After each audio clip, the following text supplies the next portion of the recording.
पटना के गर्दनी बाग में बीपीएससी के हजारों अभ्यर्थी धरने पर बैठे हैं। मांग है कि बीपीएससी 17वीं की परीक्षा को रद्द किया जाए और फिर से इस परीक्षा को आयोजित करवाया जाए। जनसुराज के नेता आनंद मिश्रा भी बीपीएससी अभ्यर्थियों के बीच पहुंचे थे।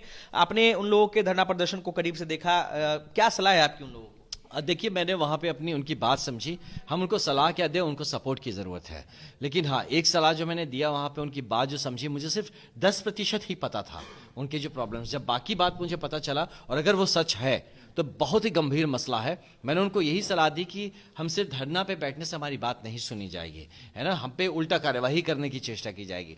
हमारी बात को सही जगह पे पहुंचाने के लिए उसको डॉक्यूमेंट किया जाए उस बात को, और अपने जो डिमांड्स है उसको सबमिट करिए चीफ सेक्रेटरी के वहां पे कि इसमें प्रॉपर इंक्वायरी होनी चाहिए, पॉसिबल जुडिशियल इंक्वायरी के लिए इसको एस्केलेट करना चाहिए। ये जो पूरा बार बार एग्जाम्स का ये फेल होना, बार बार पेपर का लीक होना, ये जो हो रहा है, इसकी सुव्यवस्था कैसी होगी? इसके लिए आप प्रॉपर हो सके तो नया कानून बनाइए, रिस्पॉन्सिबिलिटी फिक्स करिए एसपी और डीएम के ऊपर, हर एक के ऊपर, कि किसी के क्षेत्र में अगर ये होता है तो उनको पर्सनल रिस्पॉन्सिबिलिटी लेनी पड़ेगी। और इस तरह से जब हम अपनी बात को वहां रखते हैं तभी जाके या तो ये जो बीपीएससी हो चाहे सरकार हो इस बात को सीरियसली लेगी और हमें एक सोल्यूशन देगी। नहीं तो हम लोग हर बार अपनी बात को लेकर सड़कों पे उतरते रहेंगे, अपनी बात को रखते रहेंगे, लोग आके हमारी बातों पे पॉलिटिक्स करके चले जाएंगे, लेकिन हमारा कभी भी ये समाधान नहीं होगा। आप सोचिए, आज जो पार्टीज हैं, है ना, जो आज विपक्ष में हो कल पक्ष में था, लेकिन उसने भी उस बात को नहीं उठाई। जो आज पक्ष में है कल विपक्ष में था, उसने भी इनकी बात नहीं उठाई। ये जब जो रहता है सरकार में तब क्यों नहीं काम करता इन युवाओं के लिए और बच्चों के लिए?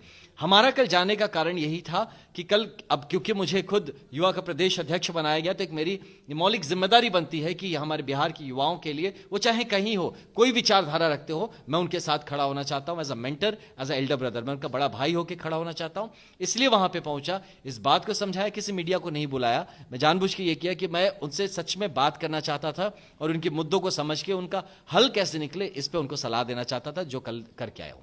उनसे बातचीत हुई तो क्या लगा? अभ्यर्थियों ने क्या कुछ कहा? वो आपकी बात से सहमत दिखे? बिल्कुल सहमत है। उनको बात को उन्होंने इस बात को समझा कि उनका जो ये प्रयत्न है ये सक्सेसफुल कैसे होगा। इस बात को मैंने समझाने की कोशिश करी।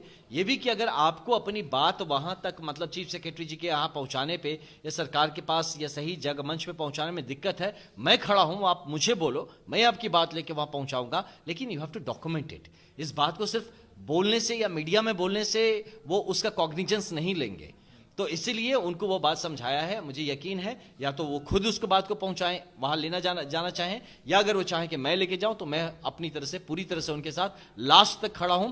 जरूरत होने से कोर्ट पे जाए तो हमारी पूरी जन स्वराज पार्टी की हमारी लीगल टीम खड़ी रहेगी हमारे बच्चों के साथ, और इसका एक पॉजिटिव बच्चों के हित में निष्कर्ष निकले, यही हमारा प्रयास है।